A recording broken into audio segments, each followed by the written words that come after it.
wow, it's a lot of different things. I want to go over to India sometime. Mm-hmm. And then you done created a whole opportunity to go travel the world with this person now just because of that. And it also opens up the opportunity to talk.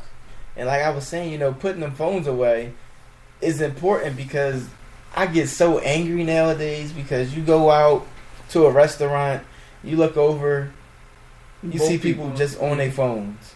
Yeah. Like, what's the point? Yeah. What is the point of going out if all you're going to do is be on Facebook or Instagram? There's a huge lack of communication. The whole time. Yeah. So, keeping it fresh is not just about doing those things, but really engaging that person and talking to them and using that time effectively. Sometimes it may not be a talking time. Like if I just say randomly we don't go to the movies at all, and it's a movie I know you said, and that goes back to listening because a preview may come on for a movie that like, oh wow, that looks interesting, I want to see that. Knowing y'all never go to the movies ever, you just randomly like, all right, come on babe, we out. Yeah, we out. Where are we going? We out. that does it every time, y'all. Don't even tell her where we going. Don't even ask her what you want to do. Just be like, yeah, we out. Yeah. Get dressed.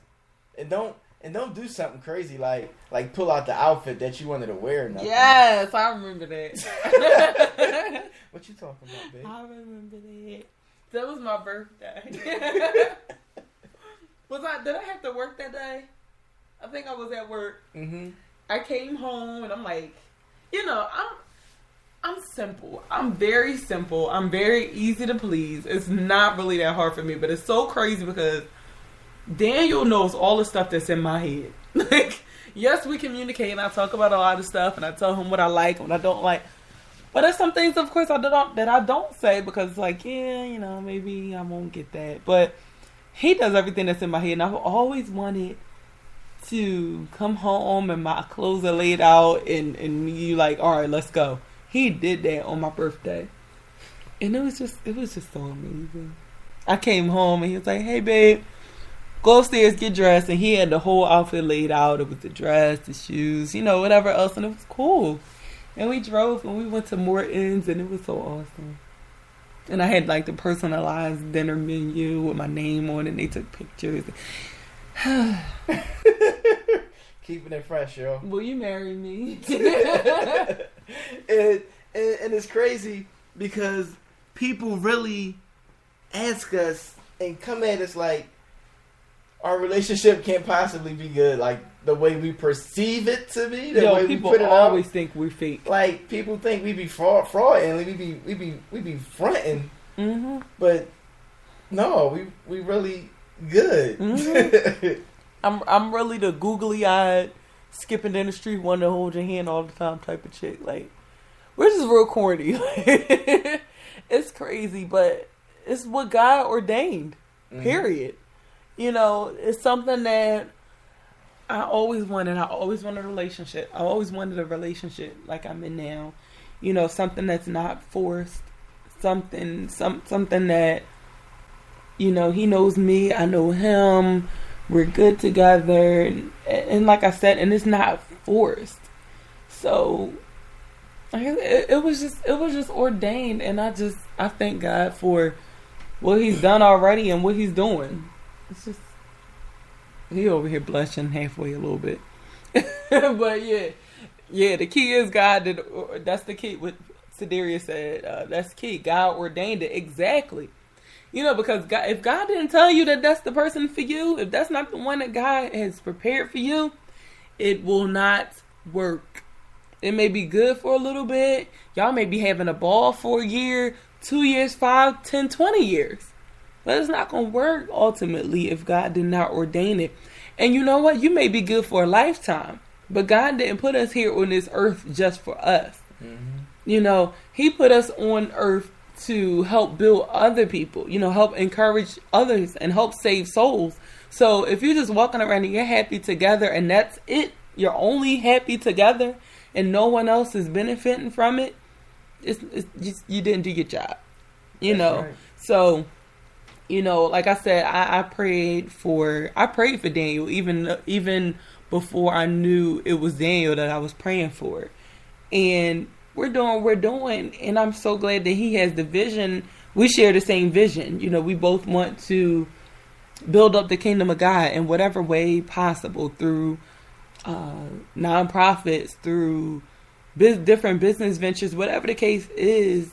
That's what we strive to do in keeping it fresh. So, you know, yeah. Yeah, definitely. And also something to take note of is, you know, when talking about what God says and the person that God has for you, you know, if God said that person is for you and you have that clear perception that that's what God is telling you, but things just aren't working the way you want them to work, then it's okay to get help. Mm-hmm. Like, it's okay to go to a counselor. It's okay to go talk to somebody, because, you know, in our culture, in the black community, I'm going to just put it out there, you know, with things like that, mental health issues, depression, anxiety, relationship issues, we just feel like it's some kind of omen to go get help for those things. Like, yo, I'm good, I don't need no help. No, we need help. Mm-hmm. We need it. So don't be afraid to get up and go get help. And, you know, my boy Quest, he talks about it. Him and his wife go to marriage counseling, and he said their relationship is great. Mm-hmm. And they go every month. Yeah. that goes back to what I was saying before. Like, you don't always have to do stuff to make your bad situation better. You can do stuff to keep your good situation good, or to make your good situation great. You know, so that's important, and it's just you just gotta work on bettering yourself at whatever level you're at. And one of the things my girl Sedaria said, she said, stop trying to force temporary situations, and that is so true. You know, that kind of goes back to, I know some of you know all about Medea. Daniel don't really get down with her, but she says some great stuff. I know it's Tyler Perry, whatever the case is. But one of the lines that I remember is, you know, and it's not verbatim, but everybody has a season, reason, or a lifetime. You know, everybody's in your life for a season, a reason, or a lifetime. And you have to learn how to separate and accept those differences. You know, it's not that this man came in your life or this woman came in your life and they're this great person and then they dogged you out and they're the worst person in the world. No, maybe God put them in front of you to show you some of the good things that you can have in these kind of dates, and this is good, but they're just around for a season, you know, or they're just around for that particular reason.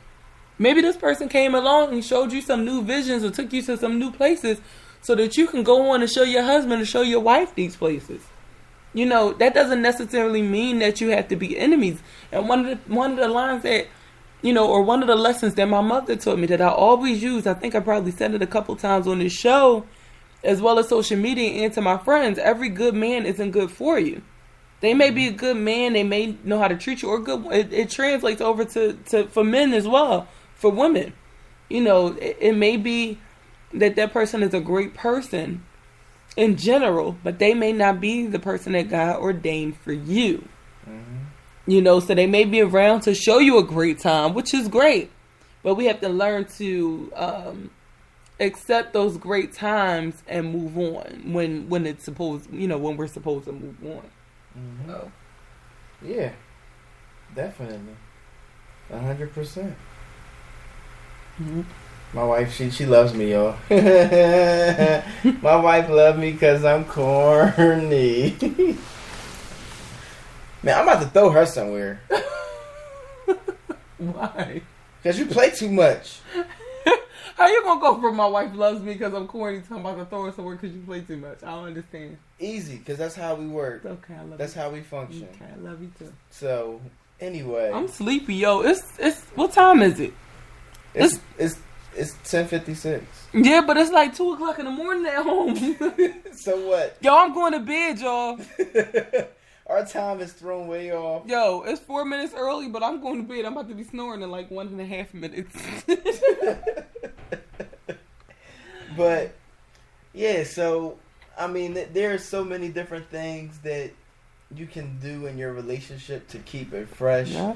And the first thing is knowing the person that you're with and tailoring a lot of those different things that to fit them. And I mean, listen, I don't know if you all saw the movie War Room. Yeah. If you haven't seen the movie War Room, you must see War Room. You have to see it. So for one, it really gets you to focus on your prayer life, like big time. It had you all up, like cleaning out closets that you never touched. It had you doing some crazy things, but it was just something in there, just something simple that goes to what we were talking about, and like really paying attention to your spouse. I mean, so the couple in the movie, they were having marital issues, and you know, it was just some things that she wanted that he just never did, and she just felt like he was just never going to do it. And she said it once, but they were going through issues, so it was like, man, get out of my face, dog. But then when you know, things started turning around in their relationship, it was something that he thought about and went back and did it, and it just really goes to show how important listening is in all of this. And I mean, like even what Lynette said, so there's some things that I do that I like that she may not like, and there's some things that she likes that I may not like, but you know, I'm not just going to consistently keep it fresh and do things that only I like, because she'll go and we'll have a good time, but it'll get to that point where it's like, okay, what about me? Like, what about things that I like to do? Like, I know we're going out, we're doing this and doing that, but what about stuff that I like? Yeah, one of the great examples is like flowers. Men, every female doesn't like flowers. I'm one of those. The only time I like flowers, or the only reason I like flowers, is to show off for other people. Diego already knows. You don't have to bring me flowers home before a date or on a Friday night or a Wednesday night or whatever. Nope, I ain't bringing flowers home. I was the one that was going to send it to your job. Yeah, so I can show off. There you go. Yeah. That's the only time I like flowers. Send them to my job so everybody can say, oh, and I can put them in a vase and they can look pretty at my job. Don't bring them home, because they just going to sit there and they're going to die, and then the next day you're going to see them sitting on the table, you're going to be mad at me for not putting them in water. But I'm going, you know. So yeah, learn, understand, listen. Learn, understand, listen. Lull you to sleep. L-U-L, lull. But I think that has 2 L's. I know, like that lull, but when we're talking about acronyms, you can only use letters that you add. Learn, understand, listen, and love. Yo, I'm sleepy. Yo, she goofy. I'm so sleepy. But yeah, so that's it for the most part, y'all. And next week we'll be back in Philly, airing live. But you know, it's just good to be back in Vegas to where it all began. Woo! Yo, we do so much out here, and we don't be spending no money, yo. Like none. We're gonna tell y'all some secrets later. You know. Yeah. Oh yeah, we putting some stuff together for everyone out there to make the most out of Vegas. Yeah. When they come, and yeah, y'all gonna love what we working on, because we be getting it in out here, y'all. We don't be spending no money. Nope. We went to Walmart today. We spent money there. Yeah, that was it. That was it. We went to Walmart so we can get some food. So that's the main issue, the main thing with Vegas. Do your best to find some kind of condo room with a kitchen. And I know you may be out partying, whatever it is that you do, but yeah, you gotta find a way to not go out and buy food for breakfast, lunch, and dinner every day, or you will be broke. Yeah. I mean, just on food alone, if you go out in Vegas to buy food every day, breakfast, lunch, and dinner, you're going to spend $1,000 on food in a week. Easy. Especially if it's more than one person. So yeah, we working on something to help you have the best Vegas vacation that you possibly can. That is it for us. We are out of here. Find us tomorrow